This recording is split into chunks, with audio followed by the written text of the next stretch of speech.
salaire il y a un mois. Bah salaire musu na mboko et ça la ta 2 jours tel so boyebité. Ata 2 jours et ça la raté. Par rapport au salaire puis où est sili makambutu. Makambutu et sili parce que ba nyongo da to za lango les kara déjà na ba salaire na biso. Et mututu actuellement comme au champ de pression a foutaye nyongo nae. Je vous l'ai dit clairement, le salaire et ça à 2 jours moi si je vous dis le salaire partout na bisika na et comme marata lobby ata une semaine ou de ko marana ngote. So na jonga lelo lobby au monde na ngosusuté.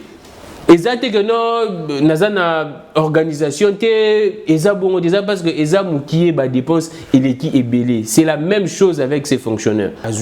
C'est bien bon de confiner les gens, c'est bien bon, nous sommes tous d'accord. Actuellement, c'est la seule solution pour la Covid-19. Mais quelles sont les mesures d'encadrement?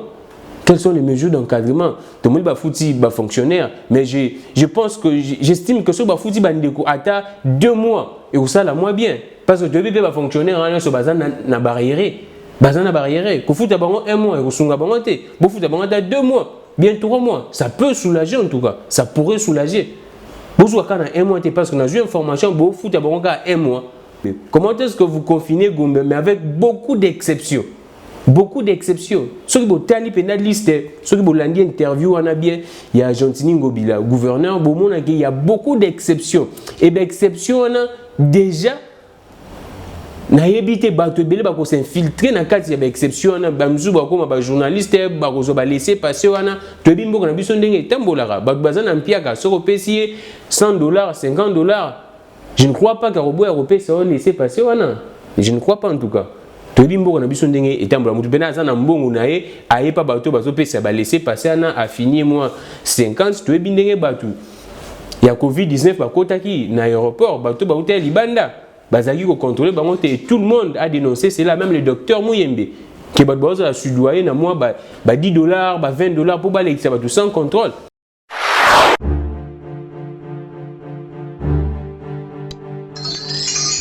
Que le Dieu parfait qui actionne nous aide à perfectionner. Salut, bienvenue à tout le monde. Vendredi 3 mars 2020, quelques jours avant le confinement de la commune de la Gombe, les centres-villes de Kinshasa, donc toute l'administration de Kinshasa et de la République démocratique du Congo en général se trouve ici à Gombe. Et nous aussi, nous enregistrons ici à Gombe. Nous ne savons pas comment est-ce que nous allons nous y prendre, mais je pense que avec la force de Matumona Mbouyi, gloire, il va permettre à ce que nous puissions continuer à enregistrer des émissions pour vous. Alors aujourd'hui, nous allons parler de cette mesure prise par les gouvernorats de Kinshasa pour confiner Gombe pendant en ayant 14 jours à partir de ces lundi.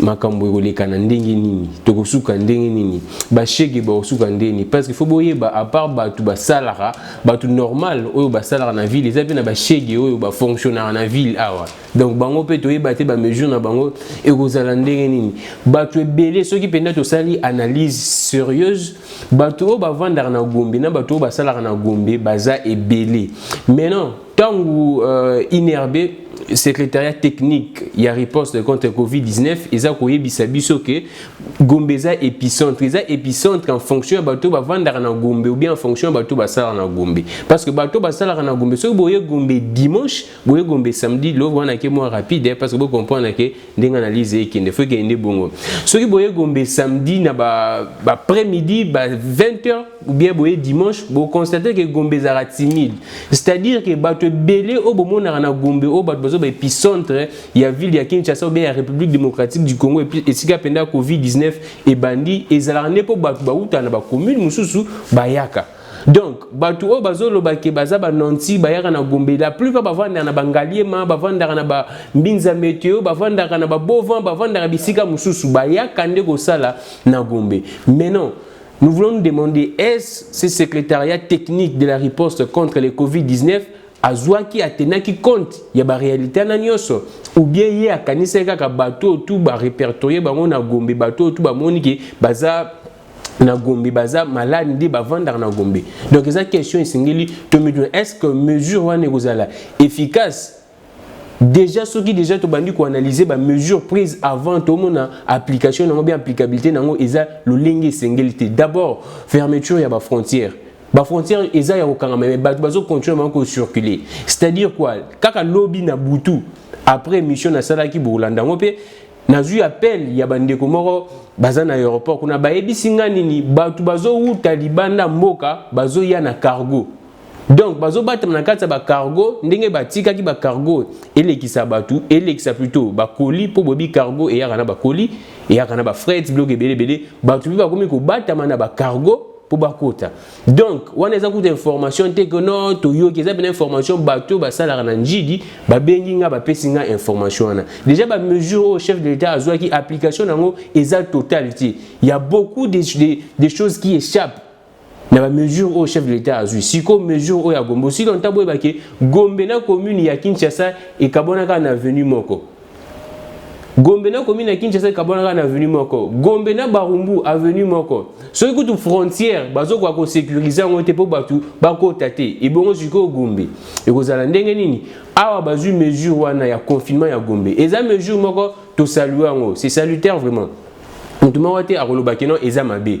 Mais est-ce que ba analyser ba paramètres et tout paramètres mususu ezanini tomoni azu ba mesure ba sali ba exception ba tout esengeli ba kota na Gombe po ba sa misana bango to ebi ndenge mboko ezalara ba tout ba okoma ba journaliste ba tout ba okoma ba corps médical ba tout po ba accéder kana Gombe surtout ce qui est intérêt na eza makasi parce que na moni liste ya ba exception eleki ebele makasi eleki ebele je me dis tout que l'exception na so eza kutune bangondi batondi saka Gombe. L'exception na moni eza ni bangondi batondi saka Gombe. Comment est-ce que vous confinez Gombe mais avec beaucoup d'exceptions? Beaucoup d'exceptions. Ceux qui botali pena liste, ceux qui bolandi interview wana bien, il y a Jontini Ngobila, gouverneur bomona il y a beaucoup d'exceptions. Et d'exceptions déjà na yebite bato ebele bako s'infiltrer na kati ya ba exception na bamzu bako ma ba journaliste bako zo ba laisser passer wana to ebi mboka na biso ndenge tambolaka bato bazana mpiaka soko pesier $100 $50. Je ne crois pas que robot européen ça va laisser passer wana. Je ne crois pas en tout cas. To ebi mboka na biso ndenge etambola mutu bena za na mbongo na ye aye pa bato bazo pesa ba laisser passer na a fini moi 50 to ebi ndenge bato ya Covid-19 bakotaki na aéroport bato ba hotel libanda bazaki ko contrôler bango te tout le monde a dénoncé cela même le docteur Mouyembe qui ba boza la sudoyer na moi ba $10 ba $20 pour ba l'exa ba tout sans contrôle et bon ba laisser passer wana a fortiori na ville à Kinshasa mutu roza na $50 ne $20 a fini mutu PC laisser passer wana te. Ils analysent tout ça là. Pour vous dire que Mboka na biso il faut commander un niveau moins sérieux élevé. Émission na sala qui ya ndeko vidi et chimanga na moni bandeko botala ngo bien mais bo finganga petro bo finganga pona nini. Bo finganga pona nini na lubika ba vérité. Docteur Mouyembe ngaku tuté. Ce qui ngana lobango avant parce que moi je disais déjà ça avant. Mais ce qui na lobango makasi bulunga bo bageno naza kaka na émotion naza na lingi polémique ndenge na monde comme ça komi on ngeno na lingi polémique mingi na lingi polémique te docteur Mouyembe alobi que ndeko vidi echimanga basali komona ete na ba centre ba riposte wana. Et ndeko vidi echimanga azotinda batu mamela chloroquine. Okutu docteur Mouyembe nanu a conseillé ngo batuti.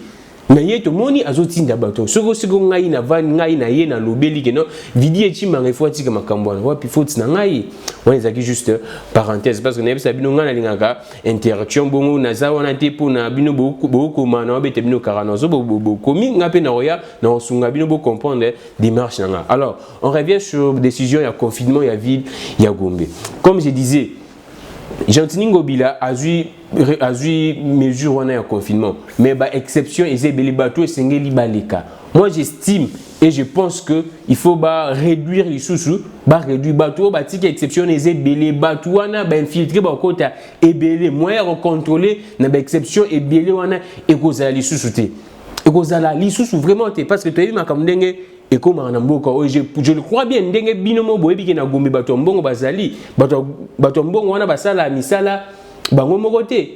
Ezana bato basokola bango bilamba, ba lavandier na bango, ba bonne na bango, ba domestique, ba chauffeur et bato wana so. Et moi je crois bien, bato wana ils peuvent même disponibiliser de l'argent pour ba zula bato na bango wana ba laisser passer.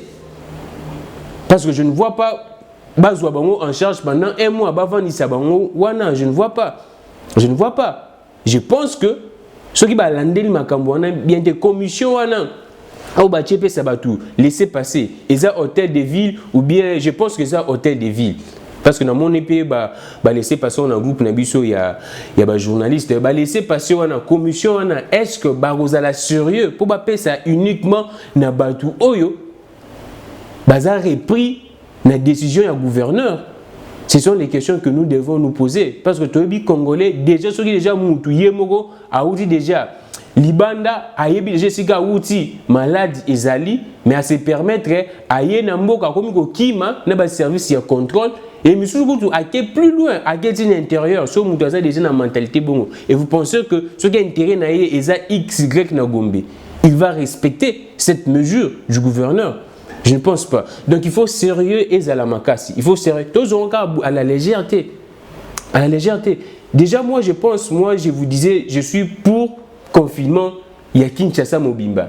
Bien qu'il y a beaucoup de conséquences, il faut des mesures d'encadrement et ça pour assurer tout comment est-ce que qu'on vivre pendant un moment où tu es bien qui bande de belé, bakata misala na bango déjà les 18 tant au chef de l'État soit qui mesure wana que non te belé et ça la sous-souté bar entre autres misala belé ça les sous-souté te belé na privé kenda qui vacances mort congé technique déjà les 18 et futa marité bien qu'actuellement fonctionnaire bazo futama fonctionnaire bazo futama mais na mbongo nini mbongo fonctionnaire futama wana déjà moi pe il y a mars effectivement SNEL na régie des autres futango déjà ceux qui font déjà mbongo fonctionner futama non salaire moko très modique sauf vous mbongo ya maïna ya courant ya mars parce que gratuité ezo banane na avril oyo gratuité et banda na avril na mai mais moi ya mars il faut tout ba futa tant que déjà au fouti facture wana au fouti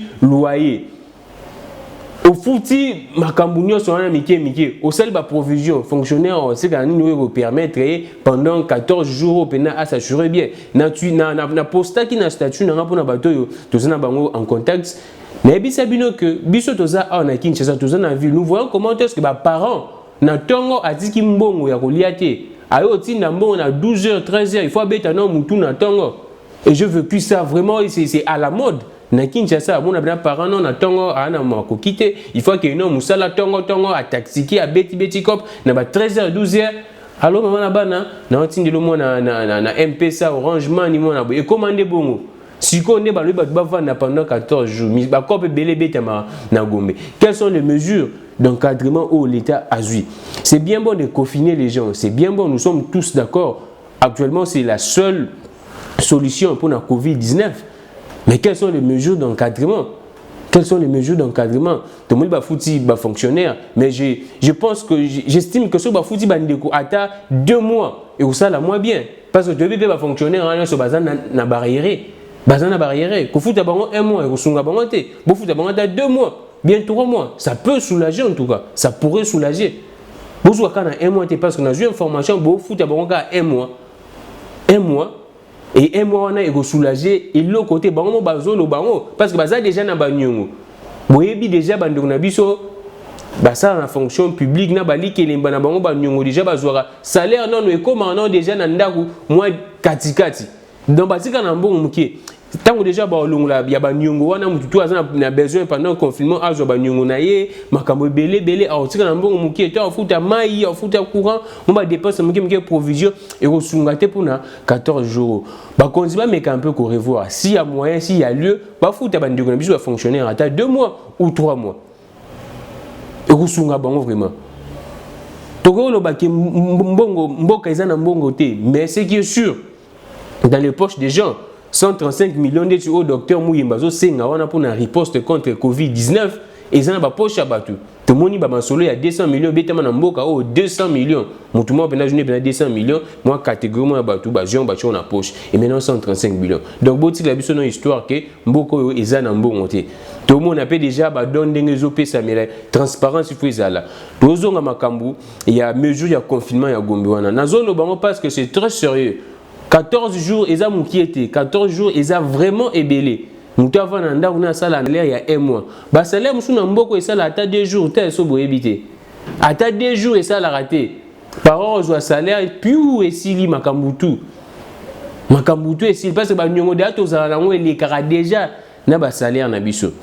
Et Moutoutou actuellement, comme au terme de pression, a foutaillé Nyongonaye. Je vous l'ai dit clairement, le salaire toujours en Amboka, et ça à 2 jours de thé. Moi si je vous dis le salaire n'a partout na bisika nazara et comme marata lobby tata une semaine ou de ko marana ngote. So na jonga lelo lobby au monde na ngosu souté. Exacte que non nazana organisation té eza bongo déjà parce que eza mukié ba dépense et l'équipe est belé. C'est la même chose avec ces fonctionnaires. Baza parfois on a 10 enfants, 15 au pexamutute abota. 15 et maintenant bon on a ba futé non ya mukié oyoka $100, $200, soit alongwe déjà mbongo ya loyer, alongwe déjà mbongo ya mai, alongwe déjà tala déjà ba makambo na ozika na combien ba mbongo ba nyongo ozika na combien pour survivre pendant 15 jours na bete bino li solo et ça réalité so boye bien ça se passe ici à Kinshasa et en ville des grandes personnes bimba na ndaku azani le côté ya otiki la moisi au moins uta kimi na moisi on ça ba réalité na bete la bino. Au moins, il a mis 4 heures parce que on a tellement moi ça moi nimba moi muké tu vois Akimi a quelle ville a tactiqué tongo 10h 11h 12h 13h quand c'est moi $10 à tindi nandaku kaka bongo les gens vivent comme ça ici à Kinshasa et maintenant bah tu vas continuer ndengenini. C'est ça la grande difficulté. Mais la mesure est à saluer. Il faut que tu aies comme un confinement total à Kinshasa. Parce que à l'euro, c'est-à-dire quoi? Les gens qui sont malades, eux, baza répertorié dans Gombe. La plupart, bazapé ndenge toyebi bazapé na ba deuxième bureau, ba troisième bureau. Musupe azan na ndako ne mususu na Bumbu, azan na ndako ne mususu na Kinsuka, azan na ndako ne mususu na Bandal. Et ce qui est à contaminer Batou, ce qui est dans la ville, déjà travailleurs en doc. Mesure salutaire, oui, c'est le confinement. Mais surtout qu'un exemple, il y a Corée du Sud. Tout le monde dit mesure où est sauvé Corée du Sud, et ça mesure il y a confinement. Corée du Sud, et là que sauvé, il y a mesure, il y a dépistage. Dépistage vraiment il y a makasi, bah dépister pendant Corée du Sud mobimba. Mais biso, makamou ya moyen non linga parce que les moyens ezali. Nous avons des moyens autour de ça, là, dépistage rapide. Tout multiplier, bah, test rapide de la COVID-19 et seulement en Corée du Sud. Aussi longtemps que tu as la possibilité de dépister tout le monde, tu as une catastrophe. Attends, tu es confiné, tu es confiné, et si tu bazaki ko sala msusu ba attraper ngo déjà et ba repanza ngo to moniteur ngo ba confiné ki ba Kinshasa en quarantaine par rapport à la province msusu to moni ba province msusu ndenge ba komi soko bima na ba malade to moni ba malade ba contaminé ba komi obima belé.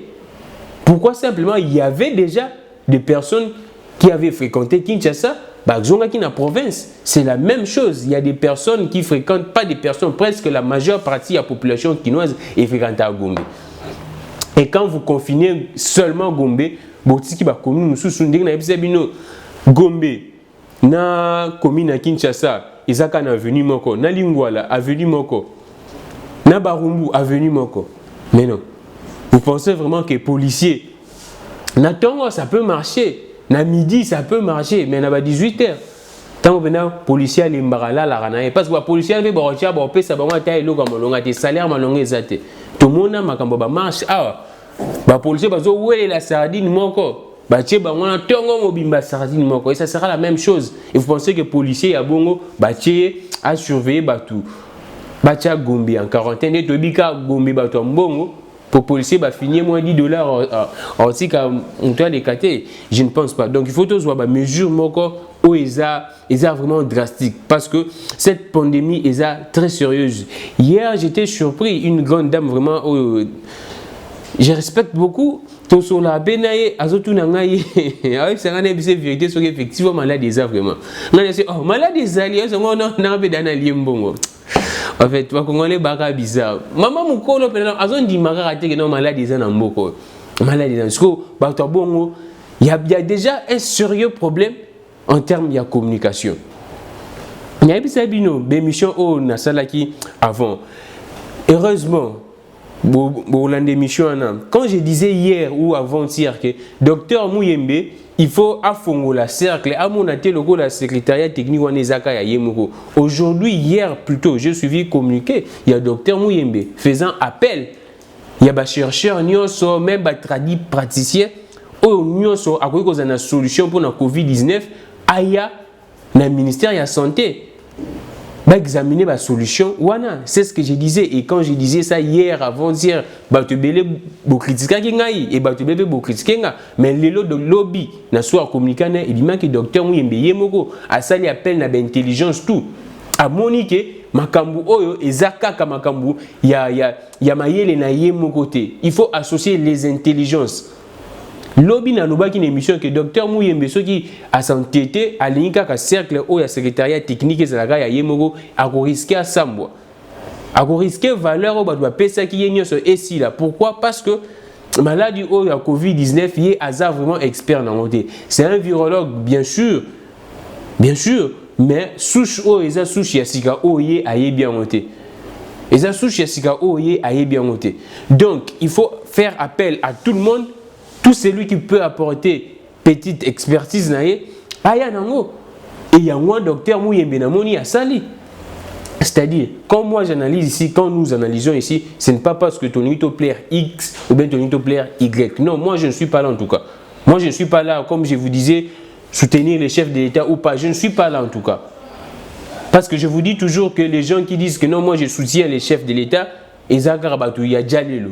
On est un chef de l'État à mon avis. Moi, je ne suis pas dans ça. Moi, je propose des idées qui sont vraiment objectives et qui sont scientifiques. C'est-à-dire quoi? Makamba COVID-19, ma solo un peu en désordre pour vous comprendre vraiment. J'ai suivi président, ministre de la Santé, il y a Bénin. Les scientifiques n'ont vraiment pas mobilisé, pas proposé des solutions. Mais à Bissau, à Toé, Baté. Kaka moyen, vous allez nous dire que non, les Bénins ont plus de moyens que nous. Bénin, les scientifiques vont proposer des solutions. N'a qu'en Europe, n'a pas docteur Raoul Zté. N'a qu'en Afrique, les Bénin, les scientifiques vont proposer des solutions. Mais biso les scientifiques, les chercheurs, les habité. So ba chloroquine, c'est là en France, c'est en Chine, azithromycine, il y a un bango ba vandeli. Ba qui ne peut étudier et le go ba n'a habité. Les sciences, il y a beaucoup de biso vraiment, ils ont ça la sonne, ils ont la RDC. Oui, nous pouvons dire que non, il n'y a pas de moyens. La recherche, il n'y a pas de moyens. Mais quand même, les petits moyens que nous avons, que nous disposons, nous pouvons effectuer des recherches pour nous trouver la mesure de la COVID-19. Parce qu'à présent, tout le monde est en compétition. Tous les chercheurs sont en compétition pour trouver une solution à la pandémie. Et pays où a retrouvé solution à la pandémie, et c'est pour ça tout le monde entier est engagé dans ça. Mais bientôt c'est contenté quand tous est là 47 millions. Il y a banque mondiale tous est là milliards. Il y a des institutions, il y a Bretton Woods, il y a on est tous là. Tous est contenté quand on a bongo bandeko batinda, je ne sais pas. Je ne sais pas pourquoi est-ce qu'il faut tous à la bête tina modèle au mboka na biso. Je vous le dis sincèrement, ça fait tellement mal. Les grands pays avec immenses forêts au dozanango osent contenir des espèces et belé à des arbres. Et vous estimez que dans des espèces et des arbres on a une solution koki ko zomate. Solution koki ko zomate. Nous devons être sérieux. Comme je vous dis, la mesure, il y a gouverneur, il y a mesure encore, il y a très salutaire, mais il y a mesure encore suffisante. Il faut la compléter vraiment d'une manière, il y a solo. En commençant d'abord par prendre des mesures d'accompagnement ou bien d'encadrement, il y a des décisions on a déjà basé. Confinement, oui, confinement. Dans l'anda qui, na yebisa bidongo lobby, que ministre de l'économie, yemoko ministre de l'économie azolo bageno. Baza incapable de quitter ça. Puis il y a la normalité. C'est un ministre, ce n'est pas moi, c'est un ministre de ces pays qui dit ça. Que non, Baza n'est incapable de quitter ça. Vraiment, puis il y a comme la normalité. Bah, quoi quitter ça, mais Rosala Kaka n'a komata. Là, c'est un ministre. Mais ça a un plaisir hier, dans lundi, il y a fait, il y a déjà beaucoup de cargos, Massou, ils ont déjà belé, ils ont se dirigé vers Kinshasa, vers RDC, c'est-à-dire que tu as vraiment un problème, il y a nourriture, il y a vivre, donc tu as vivre, mais surtout, il faut que bazala sévère envers ba commerçants parce que toyebi ba commerçants na ba kosomba biloko ba bombi tant que tu constater rupture à stock ba komi ko bimisa biloko ba matisa prix ba majorer ba prix.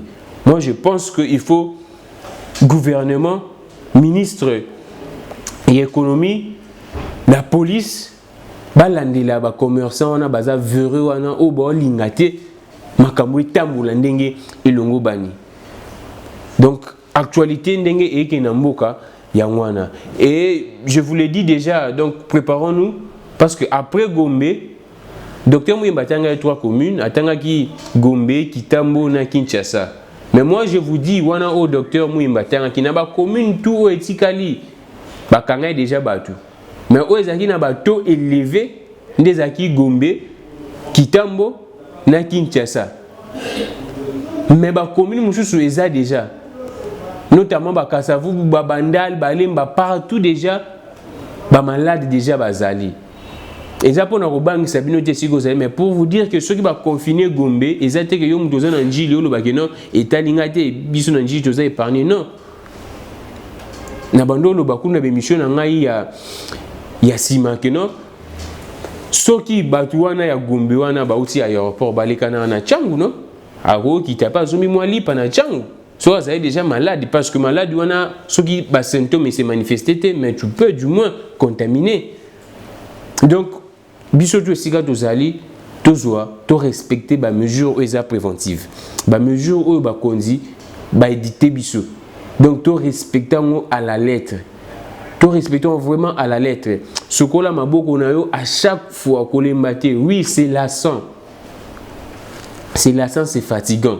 Mais la mort et plus mutungi eza fin ya makambo nyonso eza fin ya makambo nyonso eza la sante makasi ke ko sokola maboko désinfecter maboko na éviter koloba makasi pona ba liquide séminal éviter makambo ya prise en charge ya COVID-19 na lobaki sérieux na nekoti kakate. Et jusqu'à présent, sérieux dans le quotidien. Tout le monde va ko dénoncer. Tant on a dénoncé qu'il y a une émission, il y a émission on a ça qui dans le même comme vidéo chima on a moni bat balobi belé. Mais actuellement tout le monde dénonce que sérieux est athée. Na moni même président de l'Assemblée provinciale, il y a Congo central. À lobby makambo belé emboîté pratiquement dans le même sens que ngai. Que sérieux est athée, sérieux à tamouké est athée. La prise en charge à Covid-19, bah malade, nous bah lobby que non, apparemment et comme il n'a contaminé via et puis n'a contaminé au baza prolétaire. C'est-à-dire quoi? Bateau ça la prise en charge à Covid-19 on a baza ko s'intéresser mingi na bateau ba yebani o baza na moi ba mbongo na bango soko yebani to za na mbongo te ba ko abandonner yo. On les a des témoignages, là je vous donne la révélation où parfois non ne comme libinoté na matoi. Selon Badoussou au bazako bela, la façon dont bazako traité on a ba centre wana, il y a une différence entre bateau baza nanti na bateau baza na mbongoté so ozano na mbongoté. Et ça moi pas si parce que bateau wana au bazo ça la prise en charge wana bango pe non ba fouti bango te baza pe na mbongo te soki mutu aza na mbongo abengi ba fini moi $10 moi $20 ce n'est que normal devant l'argent devant les ventres affamés mutu résister à la te il faut ba konziba zwande makambo no sérieux c'est-à-dire ba équipé quand on dit équipé zaka ba matériel te ba matériel tout monde komi ko ya na landa ki ministre ya central bi chloroquine déjà est commis. Azithromycine peut déjà est commis, mais to lingité ba chloroquine na ba azithromycine wana ce qui est commis na ba pharmacie par exemple ba instruire na ba pharmacien vraiment que avant ba prescrire yo avant ba tekelo chloroquine bien azithromycine il faut vraiment médecin comme il faut vraiment ordonnance un médecin bien que tu dis que ba congolais ba lingi ko contourner makambo donc il faut pas prendre ba mesure ce qui chloroquine wana est comme côté kama chloroquine azithromycine comme côté kama na ba pharmacie ba so pena ba mesure il y a encadrement et ça là que batu o ba ko somba chloroquine o ba ko somba azithromycine baza la batu o vraiment baza malade o munga ngande atindi ngana ko suggérer kutu Donc, suggérer que tu es alandé et que na ba pharmacie te kaka na bo pito o bazo ça la prise en charge il y a Covid-19 on a bangonde baté ka chloroquine na azithromycine. C'est-à-dire quoi? Moi je ne pense même pas baté kango ba maladie o bazan eza malade moko o eza pratiquement urgence sanitaire mondiale. Baté kango batouté ba administrer ngo bato félé. So ko bisu ya côté que ça la moins compliqué parce que toyoka déjà ba nous que chloroquine on est ba $50. Na confirmant que ces informations à vérifier mais ndenge bandeko oyo bazo meka ko kende ko tuna ngona ba pharmacie et comme déjà ba $50 ba azithromycine on a ba $70 voire même ba $100. Malade oyo ils a déjà déclaré urgence sanitaire mondiale. Donc traitement nango esengeli ezala ya ofele. Esengeli ezala ya mbongo te ndenge tomona traitement ya Ebola. Esengeli ezala ya mbongo te. Ba azithromycine wana ba chloroquine wana ndenge docteur Muyemba lobaki docteur Muyemba kuta lobaki tango ko yaba ko tsango directement na chaîne ya traitement te ba ko analyser ngo nous na protocole na bango si ça marche là ndé ba kotisi yango na chaîne ya traitement mais to bi désordre ndenge sala na mboka na pour déjà na landaki médecin directeur na lobaki on lobi na landaki médecin directeur ya Ngaliema. Il avait dit que bango déjà va commis ko administrer ba malade chloroquine. Donc il y a déjà une désorganisation, un désordre bien organisé. Il y a un désordre bien organisé dans la riposte. Qui fait quoi? Nakasi, il y a riposte. Docteur Muyembe, de son côté, donc, ils ont vraiment organisation vraiment exacte que non, il y a un chef. Il y a bien un chef, oui, effectivement, sur le plan théorique, sur le plan papier. Il y a les docteurs Muyembe, Ndemutaza qui gère le secrétariat, mais apparemment tout le monde va dans son sens. Tout le monde, médecin directeur, Yangalema, Azul Makamune Moussou, Vidier Chimanga, Soutou malade, Azul Makamune Moussou, donc apparemment il y a un désordre. Il y a un désordre. Le chef de l'État, tout ça, dans l'état d'urgence, comme je vous avais dit hier, état d'urgence, c'est dire que c'est les chefs de l'État, il y a un monopole, il y a que le chef de l'État a Talibo qu'on a table, que ça puisse cesser le désordre. Parce que désordre, il faut favoriser fin, il y a Covid-19. Désordre, il faut favoriser tout que sous baka et belé. Parce que photo loba, on a bossé dans le on est bandé, il y a 134 cas. So, vous évitez. Et vers 13 morts déjà. Guéri jusqu'à présent, Bazaka a mis ça tout. Bazaka a mis ça tout, bien qu'il y a 45 cas où évolution dans Bango et Kendi Malamu. Mais il y a déjà presque 13 morts, 134 cas.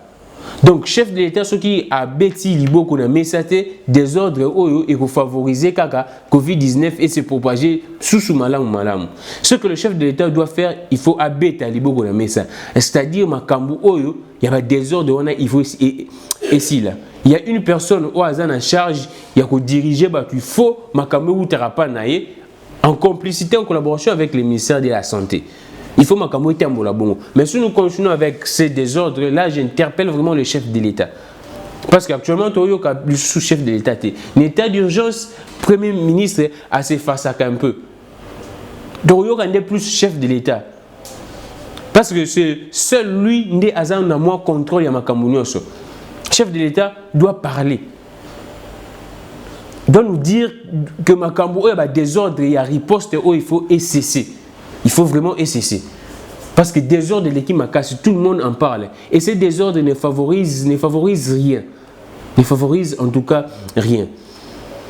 Donc, chers Congolais, tu as mis déjà dans Souka, aux anapoto, aux alikonzi à famille, et je suis soko lobby, baroyo bien parce que dans le moment où tu as besoin de mutunyoso, ba leader d'opinion nyoso. Aux anapoto, aux ana famille nayo, bayo karayo, aux alikonzi à famille, bêta c'était que maladie est sérieux.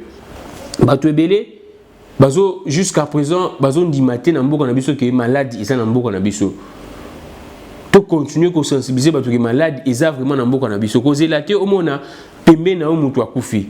Cause la ngoto omona que pembe na mutu akufi na Covid-19 pour ndimango. Moi je vous rassure que moi comme je vous parle, j'ai un ami au hasard na Covid-19 wana. Azapé en quarantaine déjà. Donc c'est sérieux. Tout ça vraiment ba précaution nyoso. Bah, scientifique, docteur Mouye, mais déjà fongoli cercle. Aux traduits praticiens, aux chercheurs, aux médecins, aux moins solutions, qui est dans le ministère de la Santé, au Yebindenge et c'est pas ça, aux vraiment la bienvenue. Mututu aza les bienvenus, tout le monde vraiment ko aza la bienvenue na makambo yo ya lutte contre Covid-19. Parce que à l'Euro ils ont vraiment ils ont bangisa makasi surtout na mboka na biso. Ils ont bangisa makasi. Toujours ébatté et sous quand. Ce que comité ba juin, ba juillet pratiquement tu risqué année blanche pour na bana classe. Tel a danger auto courir. Et il faut baser la il y a prévention et non il y a guérison. Quelles sont les mesures déjà il y a EPST pour prévenir année blanche? Parce qu'à l'Euro Kende, docteur Mouyemba on peut arriver à atteindre pic na mai, na début mai. Et ce tu atteindre pic les temps kitaka déjà juin, juillet. Ban examen d'état, ça l'examen d'état en juin, l'examen ça en mai, juin. Déjà année blanche. Ils ont déjà mis sur nabiso, qu'on se leurre pas. Année blanche, ils ont déjà mis sur nabiso. Maintenant, l'autorité, oui, effectivement, nous ne devons pas dormir, nous voyons comment est-ce que en France, bien qu'il y a confinement, mais l'administration, c'est ça là. Pour que ça la paralyser totalement. C'est ce que nous devons aussi faire. Et c'est que là la carte que Covid-19, Covid-19 aussi longtemps. Covid-19 viendra un temps Covid-19 et ici là après ça année blanche ils ont guetté biso. EPST est su. Quelles sont les mesures au bazozoa pour ne soit contourner année blanche? Quelles sont les mesures au bazozoa? Donc ma camboisa vraiment moi et belé sengeli to tchao na table mo konzamboka tout ça en état d'urgence, bien que ça peut durer 30 jours, mais plus c'est à vous de prendre beaucoup de décisions en état d'urgence soit année blanche ils allaient éviter, soit ils allaient éviter. Donc il y a moins dans le lobby, soit ils allaient éviter ou bien ils allaient éviter. Parce que tu attends déjà dans l'année blanche. Quand le docteur Mouyembe dit que tu vas atteindre un pic en avril, et ça non conditionnel, on peut aussi arriver à fin avril, tu côté déjà, et plutôt dans début mai, on peut arriver aussi à fin mai, tu côté juin. Déjà, dans la classe, vous avez déjà pratiquement année blanche pour la université, administration. On doit aussi revoir le budget. Donc, Makambo, ça vraiment est belé. Parce que déjà, Makambo, ça l'a été que tu atteindre 11 milliards. Déjà, même avant Makambo, tout ce qui s'est passé en termes, il y avait malversation financière, en termes, il y avait détournement. Tu crois qu'on atteindre 11 milliards? Tout le monde en France, député, Assemblée nationale, ils ont bien sûr une commission, une petite commission. Mais ici, chez nous, rien ne fonctionne. Qui vont contrôler gestion, il y a des moyens où ils sont affectés dans la Covid-19. Quand les ministres de la Santé ont pratiquement des missionnaires, donnent tout, bon tout, apparemment comme il n'y a pas docteur Mouyembe, 1 million qui n'est pas ministre de la Santé, mais apparemment qu'il y a directement, ils sont affectés directement dans le secrétariat technique. Et maintenant, qui vont contrôler? Ceux qui sont députés, handicap, députés, qui n'ont pas de confinement et aussi là. Je ne sais pas. Pratiquement, le risque après Covid-19 est plus grave que le risque de Covid-19. Il y a un moment. On parle bien sûr des 13 morts, mais plus de 6 millions de morts dans l'Est, plus de 2000 morts dans Kasaï et partout. On risque administration na biso ceux qui sont là la kaka makambu ya Covid-19 to la makambu juste on risque to côté na crise moko ya makasi o to koka kola mukate après Covid-19 ceux qui administration nyoso et comme paralysé donc ils ala pas si bakasi et c'est vraiment chef de l'État a bengi sa réunion moko interinstitutionnelle là vraiment c'est ma proposition total pour na Kinshasa. Et à la longue, il y a la province de la province de et Bakisama. Donc, chef d'État, vraiment, il faut bien que ça réunion interinstitutionnelle. Comment est-ce que nous pouvons éviter Katombe Yamakasi après Covid-19? L'administration Nabiso. Pour éviter crise Makasi. Parce qu'il y a un des singles total. Être une autorité, être gouvernant, c'est prévenir les dangers et non traiter ou bien soigner les dangers. Si notre gouvernement ou bien nos gouvernants ou bien nos autorités, bazalaki batu oyo ya prévenir, mais les déjà tant au Covid-19 et bandaki tunga toujours ba mesure. Mais tellement nous voulons toujours guérir. Nous voulons toujours guérir au lieu de prévenir. Il y a un autre comme Inaboué. Tant au premier cas, le 10 mars, officiellement, bah, communiquer avec Bissot. Il fallait vraiment tous des mesures sérieuses parce qu'il y a déjà une émission dans le Bela Kiango. Mais des mesures sérieuses, ils ont quitté. Il faut tout l'ongwa dans l'état providentiel. Il faut nous se préparer. Il faut nous se préparer. Moi, je suggère au chef de l'État une réunion encore interinstitutionnelle pour voir comment est-ce que l'administration de Bissot et Rosala chaotique après Covid-19. Parce que les gens sont déjà un grand chaos. Un grand chaos où il y a vraiment pas si makasi. Bien que tu aies aide la Banque mondiale, il y a makambo belé, mais il faut suffire pour aider la Moussabiso. Il faut suffire. Et un pays ne vit pas en termes de dons. Un pays ne vit pas en termes de dons. France, ils ont compté une organisation à Bangomoko. Ils ont été là, non, dompté. C'est ce que nous devons comprendre. Alors, libérons nos esprits, que vive l'indépendance de l'esprit, ne jamais trahir la raison. Que le Dieu parfait qui actionne nous aide à perfectionner. Respectons toutes ces mesures des barrières pour la Covid-19.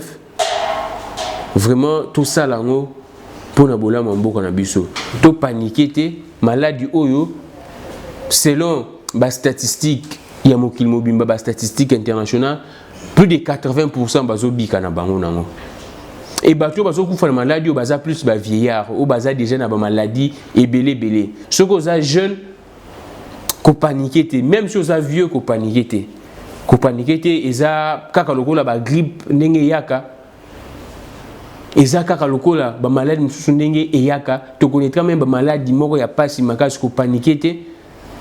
Respecter les mesures au monde appelé pandémie oyo et aussi merci beaucoup à Charlie Kanga pour la image. Charlie Kanga image pro. Merci beaucoup à Gloire Matumona Mboui Matou. Merci beaucoup à 3K TV Kojak Kabouya. Alors mère Nabiso maman Mireille Iceberg, maman Mireille et Mata Iceberg depuis Dallas, maman Naomi Masiala, tu peux si on monte, mais tu as besoin de oser la bino tout na septembre, on a dévoilé déjà.